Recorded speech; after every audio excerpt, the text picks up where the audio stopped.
तो आप एक ईसीजी देख रहे हैं और सोच रहे हैं क्या यह नॉर्मल है। ईसीजी इंटरप्रिटेशन थोड़ा मुश्किल हो सकता है और कभी कभी अनुभवी डॉक्टर भी छोटी छोटी चीजें मिस कर देते हैं, लेकिन चिंता मत करें। आज मैं आपको 10 आसान नियम बताऊंगा जिनसे आप किसी भी ईसीजी को आराम से समझ पाएंगे। इस वीडियो के आखिर तक आपको पता चल जाएगा कि किन बातों का ध्यान रखना है। तो चलिए शुरू करते हैं। ईसीजी एक बहुत जरूरी टूल है, लेकिन अगर इसे गलत पढ़ लिया जाए तो जान को खतरा हो सकता है। इसलिए आज हम बात करेंगे नॉर्मल ईसीजी के 10 जरूरी नियमों की। इन्हें समझ लीजिए और आपको कभी भी दुविधा नहीं होगी। रूल नंबर 1, हार्ट रेट 60 से 100 बीट्स पर मिनट। सबसे पहले देखना है हार्ट रेट। नॉर्मल हालत में ये 60 से 100 बीट्स पर मिनट के बीच होना चाहिए। बहुत धीमा ब्रैडिकार्डिया हो सकता है, बहुत तेज टैकाकार्डिया हो सकता है, जब तक कि मरीज तनाव में न हो, दर्द में न हो या एक्सरसाइज न कर रहा हो। अगर टाइम कम है तो 2 आर वेव्स के बीच के बड़े बॉक्स गिन लें। 5 बड़े box equal 60 beats per minute, 3 बड़े box equal 100 beats per minute. अगर एग्जैक्ट नंबर चाहिए तो फिर 300 रूल का यूज करें। 300 को आर इंटरवल्स के बीच के बड़े बॉक्स की संख्या से डिवाइड कर दें। एक गलती जो लोग करते हैं, सिर्फ मशीन के रीडिंग पर भरोसा न करें, हमेशा मैन्युअली दोबारा चेक करें। रूल नंबर 2, रिदम नियमित या फिर साइनस रिदम। ईसीजी में रिदम रेगुलर होनी चाहिए, यानी आर इंटरवल्स बराबर होने चाहिए। अगर रिदम अनियमित है तो ध्यान दें, पूरी तरह अनियमित एट्रियल फिब्रिलेशन हो सकता है। अगर पैटर्न में अनियमितता है, सेकेंड डिग्री हार्ट ब्लॉक या वेंट्रिक्युलर बायजेमिनी हो सकता है। इसे चेक करने का आसान तरीका, कैलिपर या कागज लेकर 2 आर वेव्स के बीच का अंतर देखिए। अगर हर बार दूरी अलग है तो कुछ गड़बड़ है। रूल नंबर 3, पी वेव हर क्यूआरएस कॉम्प्लेक्स से पहले होनी चाहिए। हर normal heartbeat P wave से शुरू होती है, इसे ऐसा दिखना चाहिए। लीड 1, लीड 2 और लीड एवीएफ अपराइट होने चाहिए। हर क्यूआरएस कॉम्प्लेक्स से पहले एक पी वेव होना चाहिए। अगर पी वेव गायब है या अजीब लग रहा है तो सोचें एट्रियल फिब्रिलेशन, जब पी वेव्स क्लियर नहीं दिख रहा हो। हार्ट ब्लॉक, जब कुछ पी वेव्स मिसिंग हो या ज्यादा दिख रहे हो। एक्टोपिक एट्रियल रिदम, जब पी वेव्स की शेप अजीब लग रही हो। चलिए एक केस देखते हैं। 65 साल के मरीज को चक्कर आ रहे हैं।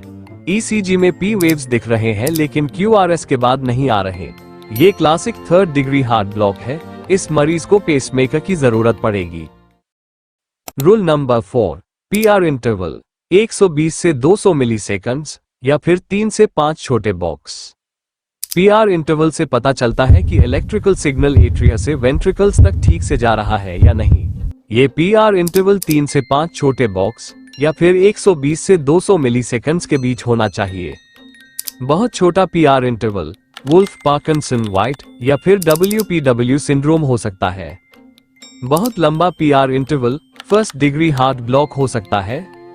अगर बिल्कुल सही मेजरमेंट चाहिए तो कैलिपर यूज करें, अंदाजे से मत देखें। Rule number 5, QRS complex narrow या फिर 120 मिलीसेकंड से कम।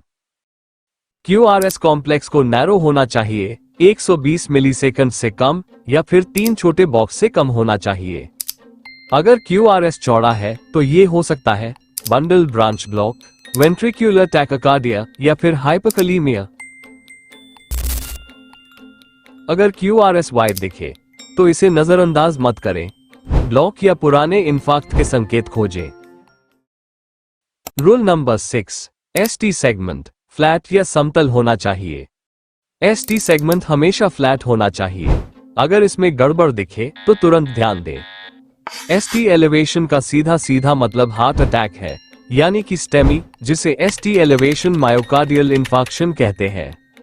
एसटी डिप्रेशन, अस्कीमिया या फिर इलेक्ट्रोलाइट इम्बैलेंस में दिखता है। चलिए एक और केस देखते हैं। 45 साल के व्यक्ति को सीने में दर्द हो रहा है और ईसीजी में लीड 2, लेड 3 और लीड एवीएफ में एसटी एलिवेशन दिख रहा है। यह इंफीरियर एमआई यानी कि हार्ट अटैक है। तुरंत कार्डियोलॉजी टीम को बुलाए। रूल नंबर 7, टी वेव ज्यादातर लीड्स में अपराइट होनी चाहिए। टी वेव्स चेक करें। ये lead 1, lead 2, lead V3, lead V4, lead V5 और लीड V6 में अपराइट होनी चाहिए। बहुत ऊंची टी वेव्स हाइपरकलीमिया हो सकता है। इन्वर्टेड टी वेव्स अस्कीमिया या हाइपरट्रोफी का संकेत हो सकता है। अगर टी वेव QRS हाइट की आधी से ज्यादा ऊंची है तो इलेक्ट्रोलाइट इम्बैलेंस पर शक करें। Rule number 8, QT interval. Corrected QTC 440 millisecond से कम पुरुषों में और 460 मिलीसेकंड से कम महिलाओं में। QT इंटरवल बहुत जरूरी होता है क्योंकि अगर ये लंबा हो गया तो टॉसेज द पॉइंट्स जैसी जानलेवा अरिथमिया हो सकती है। नॉर्मल QTC 440 मिलीसेकंड से कम पुरुषों में और 460 मिलीसेकंड से कम महिलाओं में। अगर QT लंबा है तो देखें क्या मरीज कोई दवा ले रहा है, कैल्शियम कम है या कंजेनिटल लॉन्ग QT सिंड्रोम है। रूल नंबर 9, एक्सिस -30 डिग्री से +90 डिग्री के बीच होना चाहिए। हार्ट की इलेक्ट्रिकल एक्सिस -30 डिग्री से +90 डिग्री के बीच होना चाहिए। Left axis deviation left ventricular hypertrophy या हार्ट डिजीज हो सकता है। Right axis deviation pulmonary hypertension या राइट हार्ट स्ट्रेन हो सकता है। जल्दी चेक करने का तरीका, लीड 1 और लीड AVF दोनों पॉजिटिव, एक्सिस नॉर्मल है। Lead 1 negative, lead AVF positive, right axis deviation, lead 1 positive, lead AVF negative, left axis deviation. Rule number 10, कोई एक्स्ट्रा एबनॉर्मैलिटी नहीं, नो ब्लॉक्स, एक्टोपिक्स और अरिथमियाज। अगर ECG नॉर्मल है तो इसमें एक्स्ट्रा बीट्स, पॉजेस या conduction problems नहीं होनी चाहिए।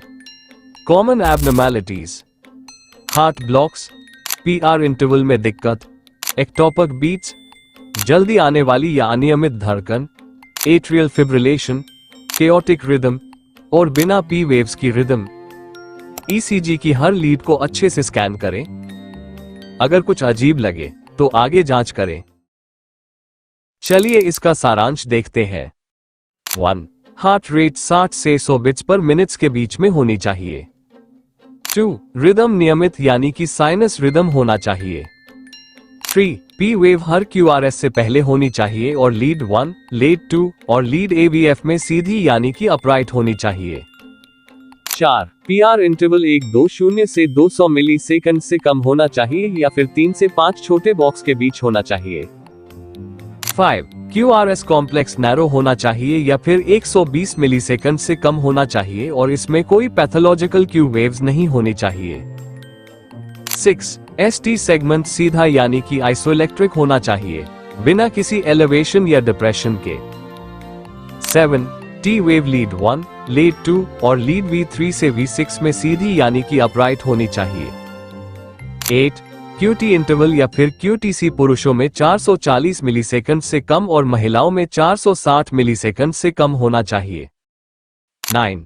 एक्सिस सामान्य यानी कि -30 डिग्री से +90 डिग्री के बीच होना चाहिए, यानी कि लीड 1 और लीड AVF पॉजिटिव होना चाहिए। 10. कोई एक्स्ट्रा एबनॉर्मैलिटीज जैसे कि अरिथमियास, ब्लॉक्स या एक्टोपिक बीट्स नहीं होनी चाहिए। तो ये थे ECG के 10 जरूरी नियम, इन्हें याद रखिए और कोई भी जरूरी फाइंडिंग मिस मत करिए। अगर वीडियो पसंद आया हो तो लाइक करें, सब्सक्राइब करें और कमेंट में बताइए आप अगला कौन सा ECG टॉपिक देखना चाहते हैं।